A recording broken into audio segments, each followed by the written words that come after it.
Mahigit 100 dagdag na police force nakadeploy na sa Naga City para sa Peña Francia Festival. Yan ang tinutukan na aming kasama si Grace Rifama Simando ng Radyo ng Bayan Naga. Sa unang linggo pa lang nitong Setyembre ay nakadeploy na ang dagdag na bilang ng mga police personnel dito sa lungsod ng Naga. Sila ang katuwang ng PNP Naga para sa pagmamantine ng maayos at mapayapang Bicolandia Fiesta. Ipinahayag ng PNP Provincial Chief Superintendent Ruben Padua Jr. na ngayong linggo ay hindi bababa sa 100 police bilang augmentation force ang itatalaga na sa Naga City.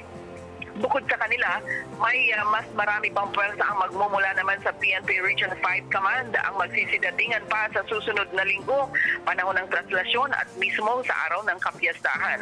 Pahayag naman ni Kamsur PNP Director Walfredo Fornillos, titiyakin nilang magiging ligtas ang halos 2 linggong aksyon at mga aktibidad sa Naga City kaugnay ng papalapit na fiesta.